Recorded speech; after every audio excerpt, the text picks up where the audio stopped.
ಹೌದು, ಡೆಲ್ಲಿಗೆ ಹೋಗಿದ್ವಿ. ನಮ್ಮ ಹೈಕಮಾಂಡ್ನವ್ರ ಜೊತೆ ಚರ್ಚೆ ಮಾಡಿಕೊಂಡು ಅಲ್ಲಿಂದ ಬಂದಿದ್ದೇನೆ ವಾಪಸ್. ಏನು ಆ ರೀತಿ ಮೂಢ ಹಗರಣದ್ದು ಒಂದೇ ಅಲ್ಲ, ನಮ್ಮ ಪಕ್ಷದ ಸಂಘಟನೆ ಬಗ್ಗೆ ಅಧ್ಯಕ್ಷರು ಬಂದಿದ್ದರು ಮತ್ತು ಮುಖ್ಯಮಂತ್ರಿಗಳು ಬಂದಿದ್ದರು. ನಾವೆಲ್ಲ ಅನೇಕ ಜನ ಸಚಿವರುಗಳು ಕೂಡ ಹೋಗಿದ್ದರು. ಪಕ್ಷದ ಸಂಘಟನೆ ಬಗ್ಗೆ ಮತ್ತು ಸರ್ಕಾರದ ಆಡಳಿತದ ಬಗ್ಗೆ ಕೂಡ ಒಂದಿಷ್ಟು ಚರ್ಚೆ ಮಾಡಿದ್ದೇವೆ.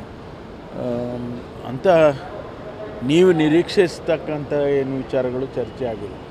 ಅರ್ಕಾವತಿ ಡಿನೋಟಿಫಿಕೇಶನ್ ಬಗ್ಗೆ ಆಯೋಗ ಕೊಟ್ಟಿರುವಂಥ ವರದಿನ ಬಹಿರಂಗಪಡಿಸಿ ಅಂದ್ಬಿಟ್ಟು ಇವತ್ತು ಸಿ.ಟಿ. ರವಿ ಅವರು ರಾಜ್ಯಪಾಲರಿಗೆ ಮತ್ತೊಂದು ದೂರು ಕೊಟ್ಟಿದ್ದಾರೆ. ಅದ್ರ ಬಗ್ಗೆ ಸಂದರ್ಭ ಬಂದಾಗ ಬಹಿರಂಗಪಡಿಸ್ತೇವೆ. ಅದೇನು ಮುಚ್ಚಿಡೋ ಅಂಥದ್ದೇನಲ್ಲ, ಮುಚ್ಚಿಡುವಂಥ ಏನು ವಿಚಾರವೇ ಅಲ್ಲ, ಅದನ್ನು ಕೂಡ ಬಹಿರಂಗಪಡಿಸ್ತೇವೆ.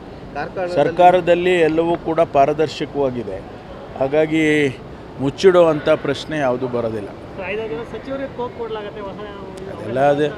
ಅದೆಲ್ಲ ಏನು ಚರ್ಚೆ ಆಗಿಲ್ಲ, ಅಂಥದ್ದು ಯಾವುದೇ ಚರ್ಚೆ ಆಗಿಲ್ಲ. ಹೌದು, ಡೆಲ್ಲಿಗೆ ಹೋಗಿದ್ವಿ.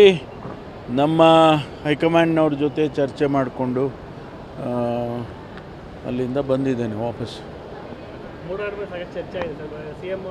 ಏನು ಆ ರೀತಿ ಮೂಢ ಹಗರಣದ್ದು ಒಂದೇ ಅಲ್ಲ, ನಮ್ಮ ಪಕ್ಷದ ಸಂಘಟನೆ ಬಗ್ಗೆ ಅಧ್ಯಕ್ಷರು ಬಂದಿದ್ದರು ಮತ್ತು ಮುಖ್ಯಮಂತ್ರಿಗಳು ಬಂದಿದ್ದರು.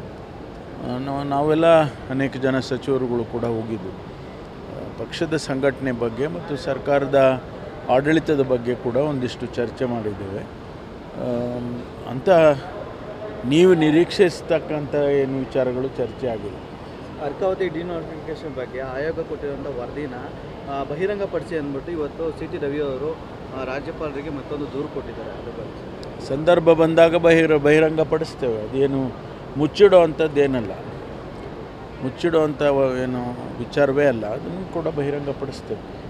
ಸರ್ಕಾರದಲ್ಲಿ ಎಲ್ಲವೂ ಕೂಡ ಪಾರದರ್ಶಕವಾಗಿದೆ, ಹಾಗಾಗಿ ಮುಚ್ಚಿಡುವಂಥ ಪ್ರಶ್ನೆ ಯಾವುದೂ ಬರೋದಿಲ್ಲ. ಅದೆಲ್ಲ ಏನು ಚರ್ಚೆ ಆಗಿಲ್ಲ, ಅಂಥದ್ದು ಯಾವುದೇ ಚರ್ಚೆ ಆಗಿಲ್ಲ.